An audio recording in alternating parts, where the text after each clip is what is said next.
الصلاة والسلام على أشرف الأولين والآخرين خاتم النبيين حبيبنا وحبيب إله رب العالمين أبي القاسم محمد اللهم صل على محمد وآل محمد وعلى آله الأطيبين الأطهرين الغر الميامين المحجلين الذين أذهب الله عنهم الرجس وطهرهم تطهيرا. اللهم صل على محمد وآل محمد واللعنة الدائمة على أعدائهم أجمعين من أول يوم ظلمهم إلى لقاء يوم الدين.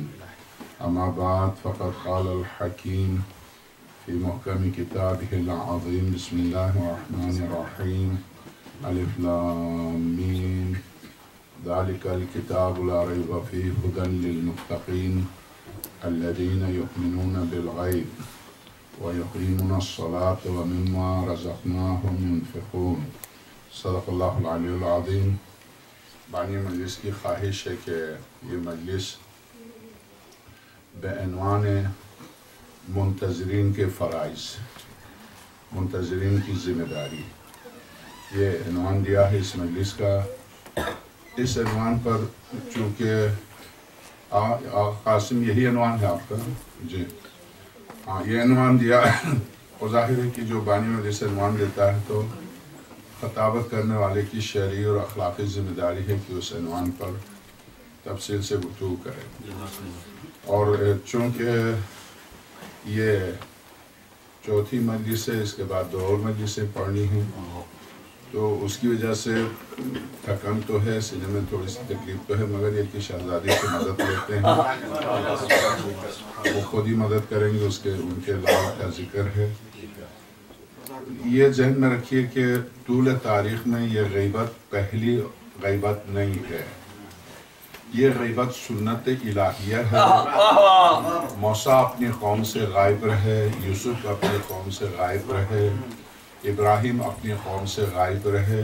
یہ غیبت سنت الہیہ ہے، یہ پہلی غیبت نہیں ہے جو کوئی مکتب ہم پر طنز کرے، تنقید کرے. اب اگر آپ قرآن کریم کی آیات کا بغور خاص طور سے سورہ اعراف، سورہ بارکہ طٰہٰ، سورہ شعراء، سورہ سبا، سورہ نمل، سورہ قصص، ان سورتوں میں بنی اسرائیل اور حضرت موسیٰ اور فرعون کا واقعہ بہت تفصیل سے بہت زیادہ ذکر ہوا.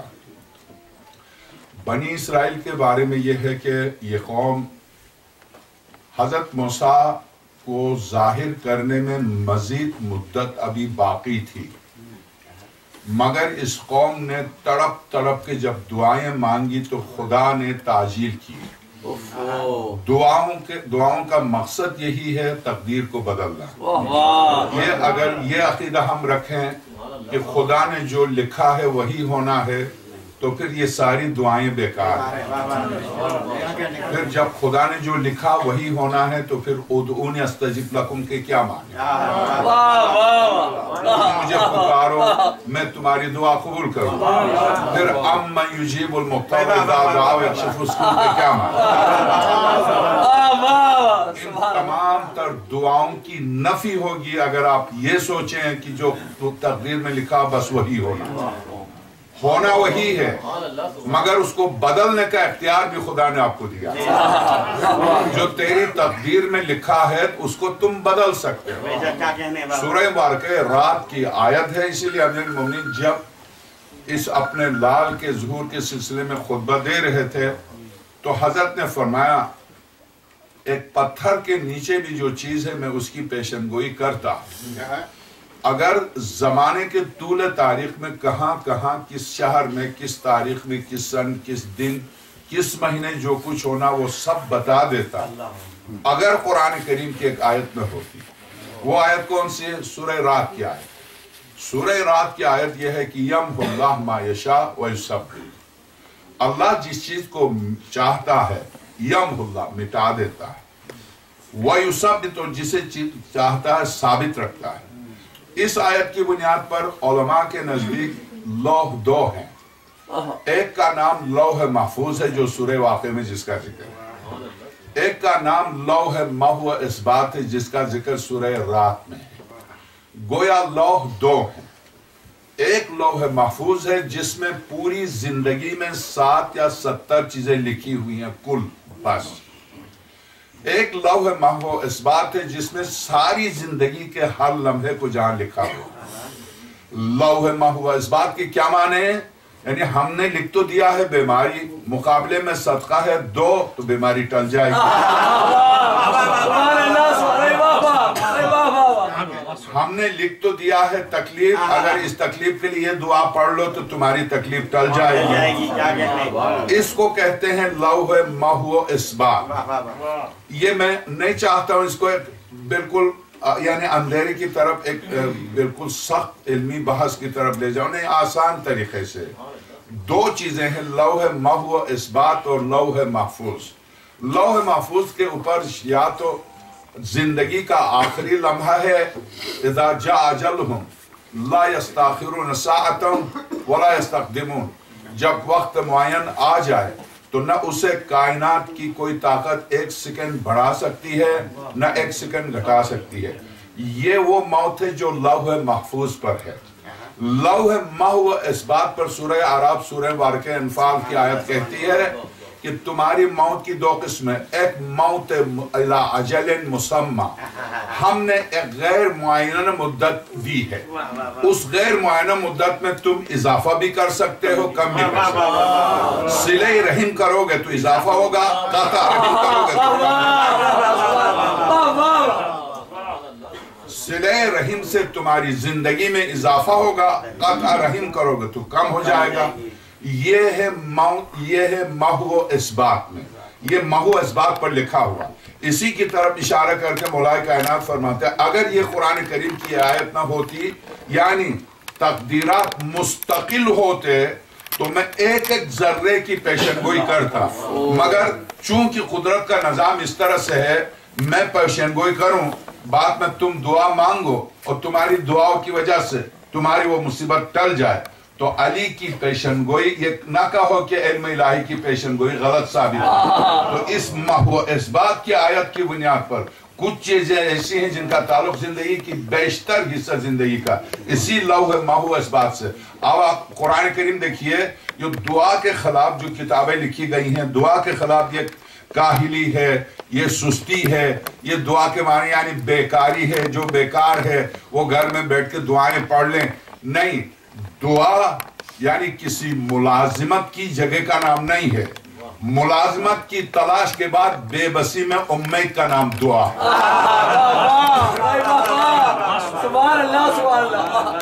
دعا تھک ہاری ہوئی زندگی کو سامنے جو کرن نظر آتی ہے اس کا نام دعا۔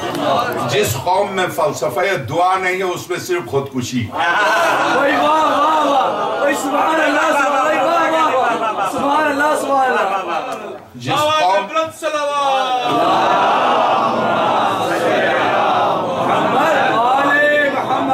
جس قوم میں دعا کا فلسفہ نہیں اس قوم میں آپ دیکھیے خودکشی ہے، چونکہ آگے گپ اندھیرا ہے، وہ سمجھتے ہیں کچھ بھی نہیں ہے، اب ہم بے بس ہیں، انہیں نہیں پتا بابس کو طاقت ہے، اگر اس سے متصل ہو جاؤ تو تمہاری بے بسی دور ہو جائے گی، وہ نہیں ہے وہ فلسفہ ان کے ہاں۔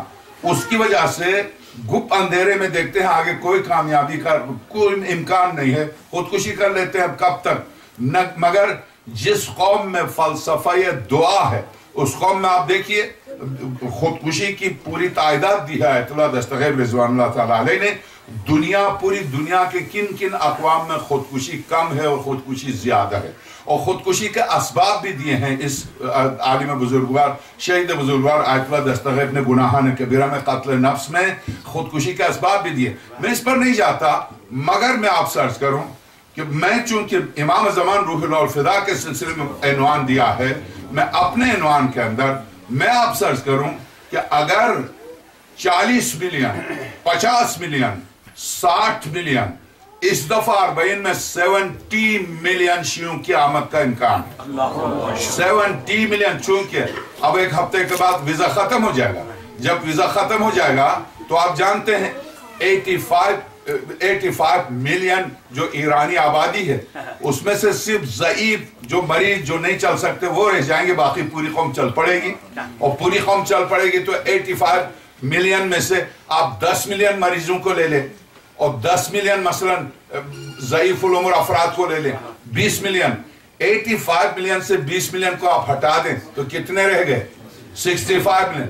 65 ملین صرف ایرانیوں کو لے لیں اور آپ 65 ملین شیعوں کی عراق کی آبادی ہے، 65 ملین سے صرف 40 ملین عراقی لے لیں تو یہ 100 ملین تو یہ ہو گئے، اور دنیا بھر سے، بحرین سے، قطر سے، دنیا بھر سے جو شیعہ ملین کے حساب سے جاتے ہیں ان کا حساب الگ رکھیے، تو 100 ملین تک حکومت عراق کا 100 ملین تک حکومت عراق نے کوشش کی ہے کہ زائرین کی تعداد بڑھا دے۔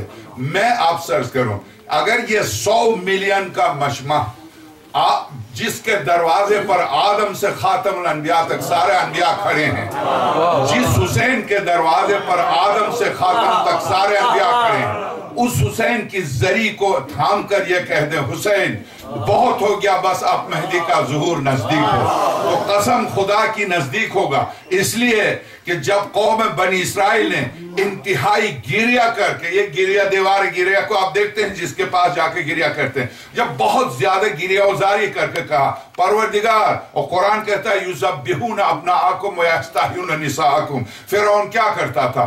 بیٹوں کو ذبح کرتا تھا، بیٹیوں کو زندہ چھوڑتا تھا۔ جب قتل و غارت فرعونیت عروج پر پہنچی تو بنی اسرائیل نے جب تڑپ تڑپ کے دعا مانگی تو موسیٰ کے ظہور کا وقت جو تھا وہ تاخیر تھا، خدا نے اس کو تاجیل میں تبدیل کر دیا دعا کی وجہ سے، دعا کی وجہ سے۔ اگر مکتبہ اہل البیت، اگر یہ 40 ملین، اگر یہ 70 ملین، اگر یہ 80 ملین، اگر یہ 100 ملین، اور وہ بھی آپ جانتے ہیں یہ دنیا کیوں جاتی ہے، یہ کیوں کربلا جاتی ہے، یہ پاگل نہیں ہے، اس میں ہندو بھی ہیں، عیسائی بھی ہیں، پارسی بھی ہیں، یہود بھی ہیں، نصارہ بھی ہیں، مجوس بھی ہے، ہر عجب عشق حسین کا۔ حسین اگر میں کہہ دوں عشق انسانیت کا نام ہے،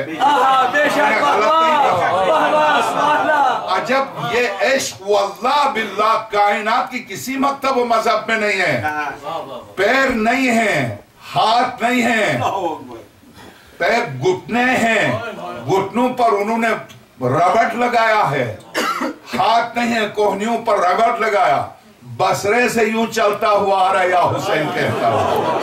یہ عشق صرف حسین کا عشق ہے۔ اگر عاشقان حسین اس عشق واقعی کے ساتھ اس زہرا کے لال پہ کو پکاریں، مولا بہت ہو گیا، مولا ہر جگہ تڑپ رہی ہیں لاشیں، مولا اب تو ہر جگہ لاشیں گر رہی ہیں، تو یقین جانیے کسی نہ کسی کی دعا وہ قبول کر لے گا، کسی ماں کی دعا، کسی معصوم بچے کی دعا۔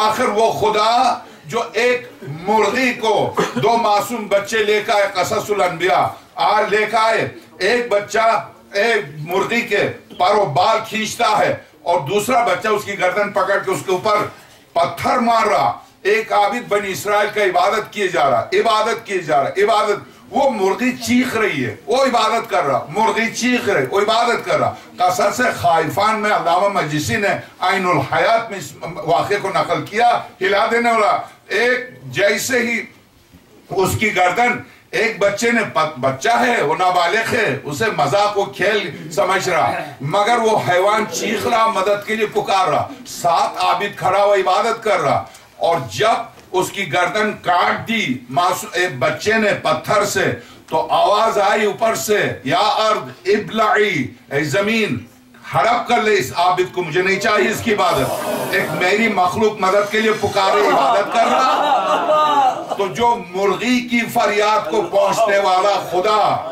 نہیں پہنچے گا میری آپ کی فریاد کو، مگر ہو تو صحیح کوئی فریاد کرنے والا، اس طرح سے فریاد کرے جو عرش کو ہلا دے، اس طرح سے فریاد کرے جو ذات مقدس الہی، واقعاً ذات مقدس،